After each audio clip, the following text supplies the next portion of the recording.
ವಿಸಂದ ವೈದ್ಯಸ್ನ ಎಲ್ಲ ಪ್ರೇಕ್ಷಕರಿಗೆ ಆತ್ಮೀಯವಾದ ಸ್ವಾಗತ. ಮತ್ತೊಂದು ದಿನ ಮತ್ತೊಬ್ಬರು ಸಾಧಕರು. ಇವರನ್ನು ನಿಮಗೆ ಪರಿಚಯ ಮಾಡಿಕೊಡೋದಕ್ಕೆ ಈ ನಿಮ್ಮ ವಿಸಂದ ವೈದ್ಯರಿಗೆ ಅತ್ಯಂತ ಹೆಮ್ಮೆಯ ಕ್ಷಣ.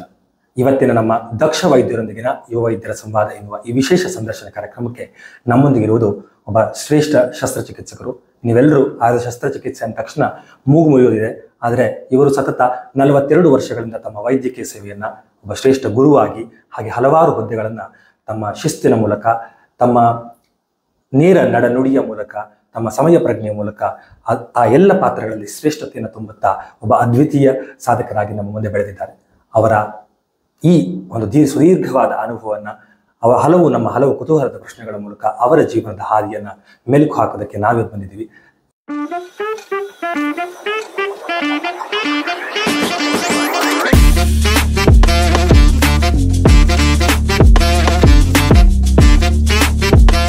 ಇವತ್ತಿನ ನಮ್ಮ ಸಾಧಕರ ಹೆಸರು ಡಾಕ್ಟರ್ ಮುರಳೀಧರ್ ಶರ್ಮಾ. ಅವರಿಗೆ ಈ ನಮ್ಮ ಸಂದರ್ಶನ ಕಾರ್ಯಕ್ರಮಕ್ಕೆ ಆತ್ಮೀಯವಾದ ಸ್ವಾಗತ ಸರ್.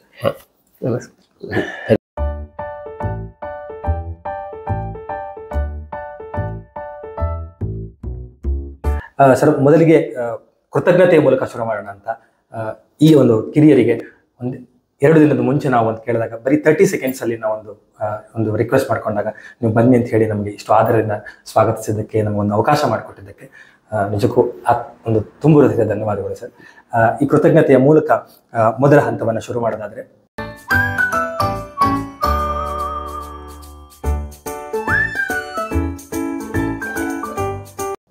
ಸರ್, ಜನನ ನಿಮ್ಮದು 7 ಮಾರ್ಚ್ 1958.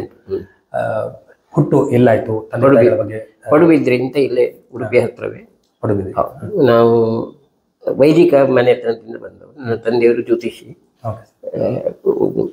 ಬಡ ಕುಟುಂಬ, ಕೆಳ ಮಧ್ಯಮ ವರ್ಗದ ಕುಟುಂಬ.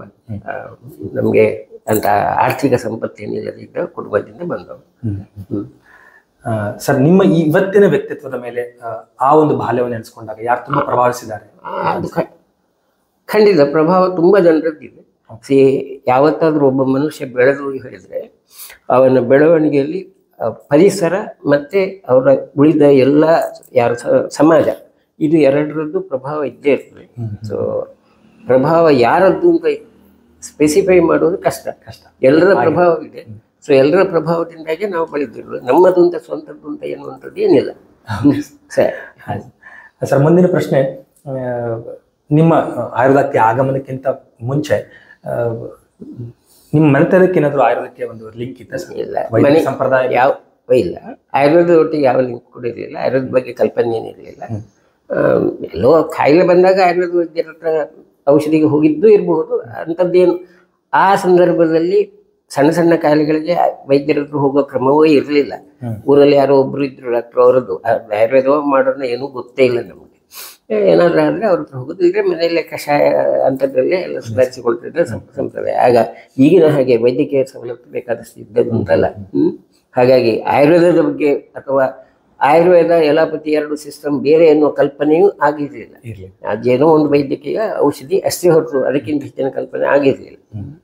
ಸರ್, ನೀವು ಆಯುರ್ವೇದಕ್ಕೆ ಈಗ ಆಗಮನ ಆಯಿತು ಅಂತ ನಮ್ಮ ಹತ್ರ ಹಂಚ್ಕೊಳ್ರಿ, ವೀಕ್ಷಕರಿಗೆ ಒಂದು ಸಣ್ಣದಾಗಿ ಅದರ ತುಣುಕನ್ನು ಕೊಡೋದಾದ್ರೆ. ಅಲ್ಲೇ ನಾನು ಆಯುರ್ವೇದಕ್ಕೆ ಬಂದದ್ದು ಒಂಥರ ಆಕ್ಸಿಡೆಂಟ್. ನಾನು ನನ್ನ ಮೆರಿಟ್ನ ಮೇಲಿಂದ ಅಥವಾ ನನ್ನ ಆಸಕ್ತಿ ಮೇಲಿಂದ ಇಂಜಿನಿಯರಿಂಗ್ ಹೋಗಬೇಕು ಅಂತಿತ್ತು. ಮತ್ತು ಆ ಕಾಲದಲ್ಲಿ ಯಾರು ವಿದ್ಯಾರ್ಥಿಗಳಿಗೆ ಈಗಿನ ಹಾಗೆ ಒಂದು ಕ್ಯಾರಿಯರ್ನ ಬಗ್ಗೆ ಒಂದು ಚಾಯ್ಸ್, ಕ್ಯಾರಿಯರ್ನ ಬಗ್ಗೆ ಕಲ್ಪನೆ ಅದು ಯಾವುದಿರಲಿಲ್ಲ. ಅವಕಾಶ ಬಂದಾಗ ನಾನು ಅಂಥದ್ದೇ ಅವಕಾಶ ಬಂದಾಗ ಹೋಗುವಂಥದ್ದು. ಮೆರಿಟ್ ಚೆನ್ನಾಗಿತ್ತು. ಹಾಗಾಗಿ ಯಾವ ಬ್ರ್ಯಾಂಚಿಗೆ ಹೋಗೋದಿದ್ರು ಹೋಗ್ಬೋದಿತ್ತು. ನನ್ನ ಆಸಕ್ತಿ ಇದ್ದು ಕೆಮಿಸ್ಟ್ರಿ ಹಾಗೆ ಕೆಮಿಕಲ್ ಇಂಜಿನಿಯರಿಂಗ್ ಹೋಗ್ಬೋದಿತ್ತು ಅಂತ ಕೆಮಿಕಲ್ ಇಂಜಿನಿಯರಿಂಗ್ಗೆ ನಾನು ಅಪ್ಲಿಕೇಶನ್ ಮಾಡಿದ್ದು ಕೂಡ ನನಗೆ ಕೆಮಿಕಲ್ ಇಂಜಿನಿಯರಿಂಗ್ ಸಿಗದೆ ಎಲೆಕ್ಟ್ರಿಕಲ್ ಇಂಜಿನಿಯರಿಂಗ್ ಸೀಟ್ ಸಿಕ್ಕಿತ್ತು.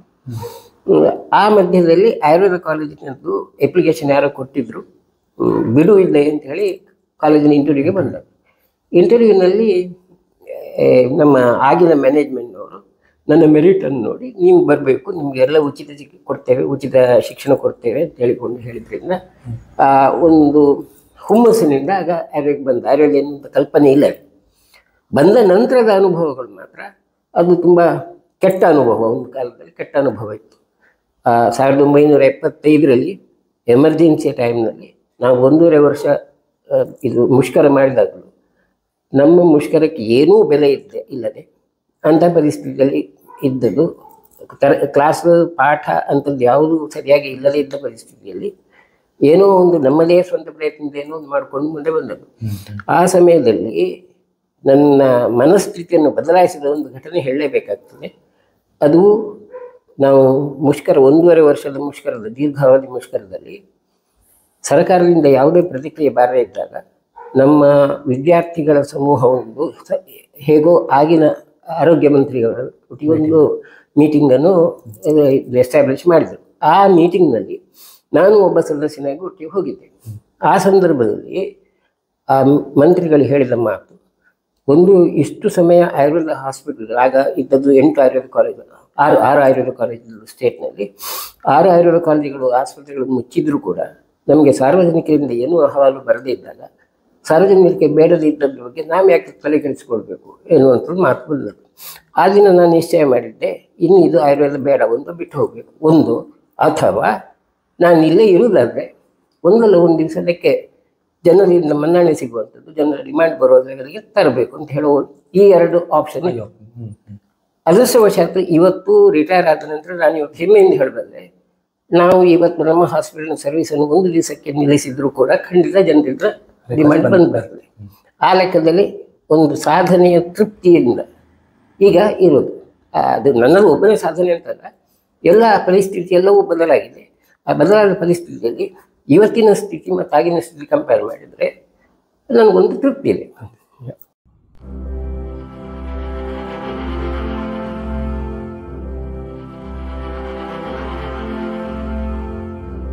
ಸರ್, ನಿಮ್ಮ UG ಡೇಸನ್ನ ಒಂದು ಜರ್ನಿ ಆಯಿತು, ಬಟ್ ನೆನೆಸ್ಕೊಂಡಾಗ ನಿಮ್ಮ ಸಹಪಾಠಿಗಳು ಅಥವಾ ಗುರುಗಳ ಪಾತ್ರವನ್ನ ನೆನೆಸ್ಕೊಳ್ಳೋದು ಯಾವ ವ್ಯಕ್ತಿಗಳು ನೆನೆಸ್ಕೊಳ್ಳೋಕೆ? ನನ್ನ ಅಂಡರ್ ಗ್ರಾಜುಯೇಷನ್ ಸಮಯದಲ್ಲಿ ನಮಗೆ ನನ್ನ ಎಲ್ಲ ಜೀವನವನ್ನು ರೂಪಿಸಿದ್ರು ಡಾಕ್ಟರ್ R.R. ಭಟ್. ನಾನು ಜೀವಮಾನ ಅವರ ಋಣಿಯಾಗಿರ್ಬೇಕಾಗ್ತದೆ. ಅವರ ವ್ಯಕ್ತಿತ್ವ ಹಾಗೆ, ಅವರ ವ್ಯಕ್ತಿತ್ವ ಹೇಗೆ ಹೇಳಿದ್ರೆ, ಅವರು ಶೀಘ್ರಕ್ಕೆ ಹೋಗಿ ಅವರನ್ನು ಏನಾದರೂ ಒಂದು ಸಣ್ಣ ವಿಷಯದಲ್ಲಿ ಇರಿಟೇಟ್ ಮಾಡಿದ್ರು ಕೂಡ ಸ್ವಲ್ಪವೇ ಸಮಯದಲ್ಲಿ ಪುನಃ ಸಮಾಧಾನಕ್ಕೆ ಬಂದು ಅವರಿಗೆ ಪರಿಸ್ಥಿತಿ ಅರ್ಥ ಮಾಡಿಕೊಂಡು ಮತ್ತೆ ವಿಶ್ವಾಸವನ್ನು ತೋರಿಸ್ತಿದ್ದವರು. ಒಂದು ಘಟನೆ ಅಂದರೆ ಅಲ್ಲಿ ಅವರು ಯಾವತ್ತಾದರೂ ಸಿಟ್ಟು ಬಂದರೆ ಪುನಃ ಒಂದು 5 ನಿಮಿಷದಲ್ಲಿ ಕೂಲಾಗಿ ಪುನಃ ಒಂದು ಅರ್ಧ ಕಾಫಿಗಾಗಿ ಕ್ಯಾಂಟೀನಿಗೆ ಕರ್ಕೊಂಡು ಹೋಗುವಂಥ ವ್ಯಕ್ತಿತ್ವ. ಒಂದು ಸಲ ಅವರನ್ನು ಇದ್ದಕ್ಕಾಗಿ ಕಾಫಿಗಾಗಿ ನಾವು ಅವರನ್ನು ಇರಿಟೇಟ್ ಮಾಡ್ತಿದ್ದದ್ದು ಇದೆ. ಅಂಥ ಸಮಯದಲ್ಲಿ ಒಮ್ಮೆ ಅವರು ಕಾಫಿ ಕರೀಲಿಕ್ಕೆ ಮರೆಯಲಿದ್ದಾಗ ನೆನಪಿಸಿಕೊಂಡು ಕಾಫಿ ಕೊಡ್ತದ್ದು ಇದೆ. ವರ್ಚುವಲಿ 5 ವರ್ಷದಲ್ಲಿ ನಾನು ಸ್ವಂತ ಖರ್ಚಿನಿಂದ ಒಮ್ಮೆ ಕಾಫಿ ಕುಡಿಯಲಿಲ್ಲ. ನನಗೆ ಏನಾದರೂ ಕಾಫಿ ಕ್ಯಾಂಟೀನಿಗೆ ಹೋಗಬೇಕು ಅಂತ ಮನಸ್ಸಾದರೆ ಅವ್ರ ಹತ್ರ ಹೋಗೋದು. ಮತ್ತು ನನ್ನದು 5 ವರ್ಷದ ಆ ಅಂಡರ್ ಗ್ರಾಜುಯೇಷನ್ ಜೀವನದಲ್ಲಿ ಆರ್ಥಿಕವಾಗಿ ನಾವು ತುಂಬ ಸಂಕಷ್ಟದಲ್ಲಿದ್ದೆ. ಯಾಕೆ ನಮ್ಮ ತಂದೆಯವರು ತೀರಿಕೊಂಡದೇ ವರ್ಷ, ನಾನು ಜಾಯ್ನ್ ಆದ ವರ್ಷವೇ ಆರ್ಥಿಕವಾಗಿ ತುಂಬ ಸಂಕಷ್ಟದಲ್ಲಿದ್ದದ್ದು. 3 ಹೊತ್ತಿಗೆ ಊಟವೂ ಇಲ್ಲದೇ ಇದ್ದ ಸಂದರ್ಭ. ನನ್ನ ಮನೆಯಲ್ಲಿ ಬೆಳಿಗ್ಗೆ ತಿಂದು ಬಂದರೆ ಪುನಃ ರಾತ್ರಿ ಪಡುವಿದ್ರಿಗೆ ಮನೆಗೆ ಹೋಗಿ ಅಲ್ಲೇ ಊಟ ಮಾಡೋದು, ಮಧ್ಯದಲ್ಲಿ ಕ್ಯಾಂಟೀನಿಗೆ ಹೋದದ್ದೇ ಇಲ್ಲ. ಇಡೀ 5 ವರ್ಷದಲ್ಲಿ ನಾನು ತಿಂದದ್ದು 2 ಪ್ಯಾಂಟ್ 2 ಶರ್ಟ್ 1 ಜೊತೆ ಚಪ್ಪಲ್, ಅದು ಮತ್ತೆ ಬಿಟ್ಟು ಬೇರೆ ಏನಿಲ್ಲ. ಅಷ್ಟರಲ್ಲೇ ನನ್ನ 5 ವರ್ಷ ಮುಗಿಸಿದೆ. ಆರ್ಥಿಕ ಅಷ್ಟು ಸಂಕಷ್ಟ ಇದ್ದರೂ ಕೂಡ ಬೇರೆ ಯಾವುದೇ ಕಾರ್ಯಕ್ರಮದಲ್ಲಿ ನಾನು ಹಿಂದೆ ಬಿದ್ದಿರಲಿಲ್ಲ. ರಾಜಕೀಯ ಮಾಡಿದ್ದೆ, ರಾಜಕೀಯ ಪಾಲಿಟಿಕ್ಸಲ್ಲಿ ಪೆಟ್ಟು ಗಿಟ್ಟು ಅದೆಲ್ಲ ಇತ್ತು ಮಕ್ಕಳ ರಾಜಕೀಯದಲ್ಲಿ. ಬೇರೆ ಆಗಿನ ಇಂಟರ್ ಕಾಲೇಜ್ ಕಾಂಪಿಟೇಷನ್ ಎಲ್ಲೇ ಇದ್ದರೂ ಕೂಡ ನಮ್ಮ ಕಾಲೇಜ್ ಬರ್ತದೆ ಹೇಳಿದ್ರೆ, ನಮ್ಮ ಕಾಲೇಜಿನ ಟೀಮ್ ಬರ್ತದೆ ಹೇಳಿದ್ರೆ ಉಳಿದವರೆಲ್ಲ ಹೆದರ್ತಿದ್ರು. ಆಗಿನ ದೊಡ್ಡ ಪ್ರೈಸ್ ಒಂದು ಗ್ಯಾರಂಟಿ ಇರ್ತಿತ್ತು. ಹಾಗೆ ಎಲ್ಲ ಚಟುವಟಿಕೆಯಲ್ಲೂ ಇದ್ದದ್ದು. ನಮ್ಮ ಸ್ಟೂಡೆಂಟ್ಸ್, ಆಗಿನ ಕಾಲೇಜಿನ ಸ್ಟೂಡೆಂಟ್ಸ್ಗಳೇ ರಾತ್ರಿ ಹೊತ್ತು ಕೆಲಸ ಮಾಡಿ ಬಾವಿ ತೋಡಿದ್ದು. ಭಾವಪ್ರಕಾಶನ ಓಪನ್ ಥಿಯೇಟರನ್ನು ಕಟ್ಟಿದ್ದು ನಾವೇ. ಅಲ್ಲಿಗೆ ಬಾವಿ ತೋಡಿದಾಗ ಸ್ಕಿಲ್ಡ್ ಲೇಬರ್, ಅದರ ಸುತ್ತಿನ ಅಚ್ಚುಕಟ್ಟಿನ ಕೆಲಸಕ್ಕಾಗಿ 3 ಜನರನ್ನು ಬಂದು 3 ದಿನ ಅಚ್ಚುಕಟ್ಟಿನ ಕೆಲಸಕ್ಕಾಗಿ ಸ್ಕಿಲ್ಡ್ ಲೇಬರ್. ಉಳಿದದ್ದೆಲ್ಲ ಕೆಲಸ ನಾವೇ ವಿದ್ಯಾರ್ಥಿಗಳೇ. ಭಾವಪ್ರಕಾಶ ಕಟ್ಟಿದಾಗಲೂ ಹಾಗೇನೆ 3 ದಿನ ಮೇಸ್ತ್ರಿ, ಉಳಿದ ಎಲ್ಲ ಕೆಲಸ ನಮ್ಮದು. ಆ ಥರ ಮಾಡಿದ ಆ ವಾತಾವರಣ, ಆಗಿನ ವಾತಾವರಣ ಅದು ನಮ್ಮದೊಂದು ಸಣ್ಣ ಕುಟುಂಬದ ಹಾಗೆ. ಟೋಟಲ್ ಇಡೀ ಕ್ಯಾಂಪಸ್ನಲ್ಲಿದ್ದದ್ದು 75 ಜನಕ್ಕಿಂತ ಕಡಿಮೆ. ನಮ್ಮಲ್ಲಿ ಜಗಳವೂ ಆಗ್ತಿತ್ತು, ಅಷ್ಟೇ ಒಗ್ಗಟ್ಟು. ಅದು ಒಂಥರ ಕುಟುಂಬದ ಜೀವನದ ಹಾಗಿತ್ತು. ಈಗಿನ ಪರಿಸ್ಥಿತಿ ಹಾಗಲ್ಲ. ಈಗ 100 ಜನರ ವಿದ್ಯಾರ್ಥಿಗಳ ಮಧ್ಯದಲ್ಲಿ ಒಬ್ಬರ ಹೆಸರು ಒಬ್ಬರಿಗೆ ಗೊತ್ತಿಲ್ಲದ ಪರಿಸ್ಥಿತಿ ಇದ್ದೇ ಇರ್ತದೆ. ಹಾಗಾಗಿ 5 ವರ್ಷದ ಜೀವನದಲ್ಲಿ ನಾವು ಸಬ್ಜೆಕ್ಟ್ ಕಲ್ತದ್ದು ಅಥವಾ ಕಾಲೇಜಿನಿಂದ ನಾವು ಕಲ್ತದ್ದು ಎಷ್ಟು ಎನ್ನುವುದು ಪ್ರಶ್ನಾರ್ಹ. ಆದರೆ ಜೀವನದ ಹಲವು ಪಾಠಗಳನ್ನು ಆಗ ಕಲ್ತದ್ದುಂಟು. ಆ ಕಲ್ತಾಗಲೇ ಆವಾಗಲೇ ಒಂಥರ ನಮ್ಮ ಒಂಥರ ವ್ಯಕ್ತಿತ್ವ ಬದಲಾಗಿತ್ತು. ಸಮಾಜದ ಜೀವನದ ಎಲ್ಲ ಥರದ ಕಷ್ಟಗಳನ್ನು ಅದು ನೋಡಿ ಆಗಿತ್ತು. ಮತ್ತು ಆ ನಂತರ ಪೋಸ್ಟ್ ಗ್ರ್ಯಾಜುಯೇಷನಿಗೆ ಹೋಗೋ ಸಮಯದಲ್ಲಿ ನಮಗೆ ಬೇಕಾದಂಥ ಸ್ವಲ್ಪ ಏನು ಕಲಿಬೇಕು, ಏನು ಮಾಡಬೇಕು, ಯಾವ ರೀತಿ ಇರಬೇಕು ಅನ್ನೋ ಸ್ಪಷ್ಟ ಕಲ್ಪನೆ ಇದ್ದದ್ರಿಂದ ಹೌದು, ಆ ಕಲ್ಪನೆ ಬಂದಿದ್ದರಿಂದ ಪೋಸ್ಟ್ ಗ್ರ್ಯಾಜುಯೇಷನಲ್ಲಿ ಹೆಚ್ಚು ಉಪಯುಕ್ತವಾಗಿ ಅದನ್ನು ಮಾಡ್ಕೊಳ್ಳಿಕ್ಕಾಗಿತ್ತು. ಅಂಡರ್ ಗ್ರಾಜ್ಯುಯೇಟ್ ಸ್ಟೂಡೆಂಟ್ಸ್ ನನ್ನ ಕೋರ್ಸ್ ಮುಗಿದಾಗ ನನಗೆ ಆಯುರ್ವೇದದ ಬಗ್ಗೆ ಅಂತ ದೊಡ್ಡ ಒಲವು ಇರಲಿಲ್ಲ. ನಾನು ತುಂಬ ಆಯುರ್ವೇದಕ್ಕೆ ಟೀಕೆ ಮಾಡುವ ಆ ದಿವಸ ನಮ್ಮ ಸೆಂಡ್ ಆಫ್ ಅಥವಾ ವಿದಾಯ ಸಮಾರಂಭದ ಭಾಷಣದಲ್ಲಿ ನಾನು ಸ್ಪಷ್ಟವಾಗಿ ಹೇಳಿದ್ದೇನೆ, ಆಯುರ್ವೇದ ಕಾಲೇಜುಗಳನ್ನು ಮುಚ್ಚಿದ್ರೆ ಮಾತ್ರ ಸಮಾಜಕ್ಕೆ ಸೇವೆ ಆದೀತು, ಇಲ್ಲದಿದ್ದರೆ ಇಲ್ಲಿಯ ವಿದ್ಯಾರ್ಥಿಗಳದ್ದು ಯುವ ಜನರ ಜೀವನ ಹಾಳಾಗ್ತದೆ. ನಾನು ಶಲ್ಯತಂತ್ರದ ರೆಕಾರ್ಡನ್ನು ಬರೆದದ್ದು ರಾತ್ರಿ ಬೆಳಗಾಗೋದ್ರೊಳಗೆ 25 ಕೇಶಿಟ್ ಬರೆದಿದ್ದೇನೆ. ನನ್ನ ಕೇಶಿಟ್ನಲ್ಲಿ ಅಮಿತಾಬ್ ಬಚ್ಚನ್ಗೆ ಸರ್ಜರಿ ಮಾಡಿದ್ದನ್ನು ಬರೆದಿದ್ದೇನೆ. ಇದನ್ನು ಸರಿ ಅಂದರೆ ನಮ್ಮ ಶಿಕ್ಷಕರನ್ನು ಅಷ್ಟು ಟೀಕೆ ಮಾಡಿ ನಾನು ಭಾಷಣ ಮಾಡಿದಾಗ ಡಾಕ್ಟರ್ R.R. ಭಟ್ ಆಗಿನ ಪ್ರಿನ್ಸಿಪಾಲ್ ಅವರು ಎದ್ದು ನಿಂತು ಹೇಳಿದ್ರೆ, ಆಯ್ತಪ್ಪ, ನನ್ನಿಂದ ಏನೂ ಆಗಿಲ್ಲ, ನಾನು ಮಾಡಿದ್ದು ಸರಿ ಇಲ್ಲ, ನೀವು ಮಾಡಿ ತೋರಿಸ್ಬೇಕು. ಅದನ್ನು ಅವರು ಹೇಳಿದಾಗ ಸರಿ ಇಂದ ಚಾಲೆಂಜಿಂದ ಒಪ್ಪಿಕೊಂಡೆ. ಹಾಗೆ ನಾನು ಅದು ಧಾರ್ಷ್ಟ್ಯ ಆಗಿತ್ತು. ಚಾಲೆಂಜಿಂದ ಒಪ್ಪಿಕೊಂಡದ್ರಿಂದ ಪೋಸ್ಟ್ ಗ್ರ್ಯಾಜುಯೇಷನಿಗೆ ಹೋಗುವಾಗ ಶಲ್ಯತಂತ್ರ ಸರ್ಜರಿಯೇ ಆಗಬೇಕು ಅಂತ ಉದ್ದೇಶ ಇಟ್ಟುಕೊಂಡು ಅದಕ್ಕಾಗಿ ಬನಾರಸ್ ಹಿಂದೂ ಯೂನಿವರ್ಸಿಟಿಯನ್ನೇ ಆಫರ್ ಮಾಡಿ ಹೋದ್ದು. ಆಗಿನ ಕಾಲದಲ್ಲಿ 2 ಕಡೆ ಎಂಟ್ರೆನ್ಸ್ ಎಕ್ಸಾಮ್ಗೆ ಜಾಮ್ನಗರ, ಬನಾರಸ್ 2 ಕಡೆ ಎಂಟ್ರೆನ್ಸ್ ಎಕ್ಸಾಮ್ಗೆ ನಾನು ಸೆಲೆಕ್ಟ್ ಆಗಿದ್ದೆ. ಜಾಮ್ನಗರ್ನಲ್ಲಿ ನಂದು ಮೊದಲಾಗಿತ್ತು ಸೆಲೆಕ್ಷನ್, ಮೆರಿಟ್ ಲಿಸ್ಟ್ನಲ್ಲಿ ನಂಬರ್ 1 ಅಲ್ಲಿ. ಬನಾರಸ್ನಲ್ಲಿ ಹೋದಾಗ ಅಲ್ಲಿಯ ಇಂಟರ್ವ್ಯೂ ಹೇಗಿತ್ತು ಹೇಳಿದರೆ ತುಂಬ ಟಫ್. ಅಲ್ಲಿ ಆಗಿನ ಪ್ರೊಸೀಜರ್ ತುಂಬ ಕಷ್ಟ ಇತ್ತು, ಈಗಿನ ಪ್ರೊಸೀಜರ್ನ ಆಗಲ್ಲ. ಸ್ಪೆಷಲ್ ಪೇಪರ್ ಮತ್ತು ಜನರಲ್ ಪೇಪರ್ 2 ಬೇರೆ ಬೇರೆ. ಅದರಲ್ಲಿ ಹೊರಗೆ ಬಂದ ವಿದ್ಯಾರ್ಥಿಗಳು ಅವರದ್ದೆಲ್ಲ ಇದು ಹೈಪ್ ಜೋರಿತ್ತು. ನಮಗೆ 90 ಮಾರ್ಕ್ 100 ಮಾರ್ಕ್ ಅಂತ. ನನಗೆ ಅಷ್ಟೆಲ್ಲ ಇರಲಿಲ್ಲ. ನನಗೇನು ದೀಕ್ಷೆ ಇದ್ದದ್ದು ಜನರಲ್ ಪೇಪರ್ನಲ್ಲಿ 100ಕ್ಕೆ 100 ಎಕ್ಸ್ಪೆಕ್ಟೆಡ್, ಸ್ಪೆಷಲ್ ಪೇಪರ್ನಲ್ಲಿ 70ಕ್ಕಿಂತ ಮೇಲೆ ಬರಲಿಕ್ಕಿಲ್ಲ ಅಂತಿತ್ತು. ಹಾಗಾಗಿ ನನಗೆ ಇದು ಸೀಟ್ ಸಿಗೋದಿಲ್ಲ ಹೇಳೋಂಥರ ನಿರಾಶೆ ಆಗಿತ್ತು. ಈಗ ನೆನಪಿದೆ. ಇಂಟರ್ವ್ಯೂನಲ್ಲಿ ಅಷ್ಟೇ, ಇಂಟರ್ವ್ಯೂನಲ್ಲಿ ನನ್ನ ಪ್ರಶ್ನೆಗಳನ್ನು ಕೇಳಲಿಕ್ಕೆ ಶುರು ಮಾಡಿದಾಗ ಪ್ರೊಫೆಸರ್ P.G. ದೇಶಪಾಂಡೆ ಅವರು ಮತ್ತೆ ನನಗೆ ಕ್ಯಾರಿಯರ್ನಲ್ಲಿ ಗುರುವಾಗಿತ್ತು. ಅವರು ಇಂಟರ್ವ್ಯೂನಲ್ಲಿ ಕೇಳಿದ ಪ್ರಶ್ನೆಗಳು ಸುಲಭದ ಪ್ರಶ್ನೆಗಳಿಂದ ಕಷ್ಟದ ಪ್ರಶ್ನೆಗಳಿಗೆ ಹೋಯಿತು. ಕೊನೆಯ ಪ್ರಶ್ನೆ, ನೀನು ಬ್ರೆಸ್ಟ್ ಕ್ಯಾನ್ಸರ್ನಲ್ಲಿ ಏನು ಟ್ರೀಟ್ಮೆಂಟ್ ಕೊಡೋದು? ರೇಡಿಯೇಷನ್ ಡೋಸ್ ಎಷ್ಟು ಕೇಳಿದೆ. ಆಗ ನನಗೆ ಗೊತ್ತೂ ಇರಲಿಲ್ಲ. ನನಗೆ ಈಗಲೂ ಉತ್ತರ ನೆನಪಿದೆ. ನನಗೆ ಅದನ್ನು ಕೊಡುವ ಅಗತ್ಯ ಇಲ್ಲ, ನಾನು ಬಂದದ್ದು ಆಯುರ್ವೇದ ಕಲಿಯಲಿಕ್ಕೆ. ನೀವು ಇಲ್ಲಿ ಆಯುರ್ವೇದ ಕಲಿಸೋದಾದ್ರೆ ಕಲಿತೇನೆ, ರೇಡಿಯೇಷನ್ ಡೋಸ್ ನನಗೆ ಗೊತ್ತಿಲ್ಲ, ಅಗತ್ಯವಿಲ್ಲ. I don't need that, I don't know that and I don't need to know about it. ಅವರಾಗ ಇಮ್ಮಿಡಿಯೇಟ್ ಅವ್ರ ಥರ, if you don't need to know you can go. So ನನಗೆ ಆ ದಿವಸ ಅಲ್ಲಿ ಇನ್ನು ಸೀಟು ಸಿಗೋದಿಲ್ಲ ಅಂತ ಖಾತ್ರಿಯಾಗಿತ್ತು. ಹಾಗೆ ವಾಪಸ್ ಬರುವ ಉದ್ದೇಶ, ಇನ್ನು ಅಲ್ಲಿಂದ ಹೇಗೂ ಕಾಶಿಗೆ ಹೋಗಿದ್ದೆ. ಕಾಶಿಯಲ್ಲಿ ನಮ್ಮದು ಚಿತ್ರ ಇದೆಲ್ಲ ಮುಗಿಸ್ಕೊಂಡು ಮತ್ತೆ ಬರೋದು ಅಂತೇಳಿ 2 ದಿನ ಟೈಮ್ ಇತ್ತು. ಇದು ಒಂದು ಗುರುವಾರ ರಾತ್ರಿಗೆ ಎಂಟ್ರಿ ಆದ್ದು. ಶನಿವಾರ ಬೆಳಿಗ್ಗೆ ಜಾಮ್ನಗರಕ್ಕೆ ವಾಪಸ್ ಹೋಗೋದು. ನನಗೆ ಅಲ್ಲಿ ಸೀಟ್ ಸಿಕ್ಕಿಲ್ಲ ಅಂತ ಹೋಗೋದು ಅಂತ ಹೇಳಿ ನಿಶ್ಚಯ ಮಾಡಿಕೊಂಡಿದ್ದಾಗ ಅಲ್ಲಿ ನಾನು ಟೊಣಪೆ ಗೋಪಾಲಾಚಾರ್ಯ ಅಂತ, ಅವರು ಇದು ವೈದ್ಯರೇನೂ ಅಲ್ಲ, ಅಲ್ಲಿಯ ಸ್ಥಳೀಯ ನಮ್ಮ ಯಾತ್ರಿಗಳಿಗೆಲ್ಲ ಸುಲಭದಲ್ಲಿ ಸೌಕರ್ಯ ಮಾಡಿಕೊಡುವ ಅವರ ಮನೆಯಲ್ಲಿ ನಾನು ಉಳಿದದ್ದು. ಅದು ಅವರನ್ನು ಬೇರೆ ಮೊದಲಿನ ಪರಿಚಯ ಏನೂ ಇಲ್ಲ. ಅವರಿಷ್ಟೇ ನಮ್ಮ ಉಡುಪಿಯಿಂದ ಹೋಗುವವರಿಗೆ ಅಲ್ಲಿ ಸ್ವಲ್ಪ ಸೌಕರ್ಯ ಇರ್ತದೆ, ಯಾತ್ರಾರ್ಥಿಗಳಲ್ಲಿ ಕೊಡ್ತಾರೆ ಅಂತೇಳಿ ಅವರ ಮನೆಯಲ್ಲಿ ಇದ್ದರು. ಯಾಕೋ 2 ದಿವಸ ನಾವು ಅಲ್ಲಿದ್ದಾಗ ಮಾತುಕತೆಯಲ್ಲಿ ಅವರಿಗೆ ನನ್ನ ಮೇಲೆ ವಿಶ್ವಾಸ ಬಂದಿತ್ತು. ಅವರು ನಾನು ನಮ್ಮದು ಜಾಮನಗರಿಗೆ ಹೋಗುವ ಟ್ರೈನ್ ಹಿಡಿಯುವ ದಿವಸವೇ ಅವರು ಪುರೋಹಿತರು, ಅವರು ಹತ್ತಿರದಲ್ಲಿ ಡಾಕ್ಟರ್ ಜಿ ಸಿ ಪ್ರಸಾದ್ ಅಂತ ನಮ್ಮದೇ ಹೆಡ್ ಆಫ್ ಡಿಪಾರ್ಟ್ಮೆಂಟ್, ಅವರ ಮನೆಯಲ್ಲಿ ಶ್ರಾದ್ದ ಕೇಂದ್ರ ಪೌರೋಹಿತ್ಯಕ್ಕೆ ಹೋದಲ್ಲಿ ಏನೋ ಮಾತಾಡ್ತಿರೋದು. ಉಡುಪಿಯ ಬಸ್ ಸ್ಟ್ಯಾಂಡ್ ಬಂದಿದ್ದ, ಅವನಿಗೆ ಸೀಟ್ ಸಿಗಲಿಲ್ಲ ಅಂತ ವಾಪಸ್ ಹೋಗ್ತಿದ್ದಾನೆ ಹೇಳಿ. ಅವ್ರಿಗೆ ಇಲ್ಲ, ಅವನಿಗೆ ಸೀಟ್ ಸಿಕ್ಕಿಲ್ಲ, ಅವನ ನಂಬರ್ 1 ಇದ್ದಾನೆ ಅಂತ. ನಾನು ರಿಸಲ್ಟ್ ನೋಡ್ಲಿಕ್ಕೆ ಹೋಗಲಿಲ್ಲ. ಆ ಮನುಷ್ಯ ಸೀದಾ ಅಲ್ಲಿ ಸ್ಟೇಷನ್ಗೆ ಅವ್ರದ್ದು ಶ್ರಾದ್ದದ್ದೆಲ್ಲ ಬಿಟ್ಟು ಎಲ್ಲ ಧರ್ಮದೆಲ್ಲ ಅಲ್ಲಿ ಬಿಟ್ಟು ರೈಲ್ವೆ ಸ್ಟೇಷನ್ಗೆ ಅವ್ರಿಗೆ ನಾನು ಹೊರಡೋ ಟೈಮ್ ಗೊತ್ತಿತ್ತು. ಹಾಗಾಗಿ ರೈಲ್ವೆ ಸ್ಟೇಷನ್ ಇನ್ನು ರೈಲು ಹೊರಡಲಿಕ್ಕೆ ಇನ್ನು 3 ನಿಮಿಷ 4 ನಿಮಿಷ ಇದ್ದು ಅಲ್ಲಿ ರೈಲ್ವೆ ಸ್ಟೇಷನ್ಗೆ ಬಂದ ನಾನು ಹುಡುಕಿ, ಆಗ ಫೋನ್ ಎಲ್ಲ ಇಲ್ಲ, ಹುಡುಕಿ ನೋಡು ನಿನಗೆ ಸೀಟ್ ಸಿಕ್ಕಿಲ್ಲ, ಇನ್ನು ಹೋಗೋದು ಬಿಡು, ನಿನ್ನ ಇಷ್ಟ ಅಂತ. ಅಲ್ಲಿ ಜಾಸ್ತಿ ಆಗಿದ ಕೂಡ ನಾನು ವಾಪಸ್ ಅವರೊಟ್ಟಿಗೆ ನನ್ನ ಬ್ಯಾಗಲ್ಲಿ ಹಿಡ್ಕೊಂಡು ಟಿಕೆಟ್ ಕ್ಯಾನ್ಸಲ್ ಮಾಡಿ ವಾಪಸ್ ಬಂದೆ. ಹಾಗೆ ನಾನು ಬಂದೆ ಅನ್ನುವಂಥದ್ದು ಅಲ್ಲಿ ಇತ್ತು.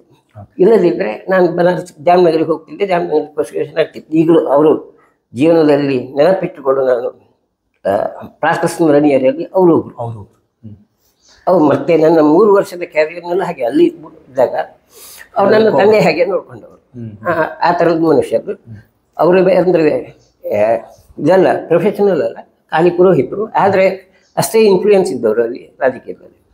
ಅವರಿಗೆ ನನ್ನ ಮೇಲೆ ಯಾಕೆ ಇನ್ಫ್ಲೂಯೆನ್ಸ್ ಅಂತ ಹೇಳಿದ್ರೆ, ನನ್ನ ಅಭಿಪ್ರಾಯ, ನನಗೆ ಅಲ್ಲಿ ಅಡ್ಮಿಷನ್ಗೆ ಸುರುಗಿ ಹೋದಾಗ, ಹೀಗೆ ಅಡ್ಮಿಷನ್ಗೆ ಇಂಟರ್ವ್ಯೂಗೆ ಹೋದಾಗ ಅವರು ಹೇಳಿದ್ರು, ನನಗೆ ಬೇಕಿದ್ರೆ ಅಲ್ಲಿ ಪರಿಚಯ ಇದೆ ಉಡುಪುರಾಗ ಅಲ್ಲಿ ಇದ್ದದ್ದು, ನಾನು ನಿಮಗೆ ಸೀಟ್ ಮಾಡಿಸಿ ಕೊಡ್ತೇನೆ ಅಂತ ಹೇಳಿದ್ರು. ಅಲ್ಲಿ ನಾನಾಗ ನನಗೆ ಯೋಗ್ಯತೆ ಇಲ್ಲದೆ ಸಿಗ್ತದೆ, ಇಲ್ಲದ್ರೆ ಬೇಡ ಅಂತ ಹೇಳಿದ್ರು. ಅವರು ಆ ಮಾತನ್ನು ಕೊನೆಯವರೆಗೂ ನೆನಪಿಟ್ಕೊಂಡು, ನನಗೆ ಯೋಗ್ಯತೆ ಇಲ್ಲದೆ ಸಿಗ್ತದೆ, ಇಲ್ಲದ್ರೆ ಬೇರೆ ಹೇಳೋ ವ್ಯಕ್ತಿ ಈಗ ಸಿಗ್ಲಿಕ್ಕಿಲ್ಲ ಅಂತ ಹೇಳೋ ರೀತಿಯಲ್ಲಿ ಆ ಒಂದು ಮಾತಿನಿಂದ ನನಗೆ ಅವರು 3 ವರ್ಷವೂ ನನಗೆ ತಂದೆ ಆಗಿದ್ದವರು.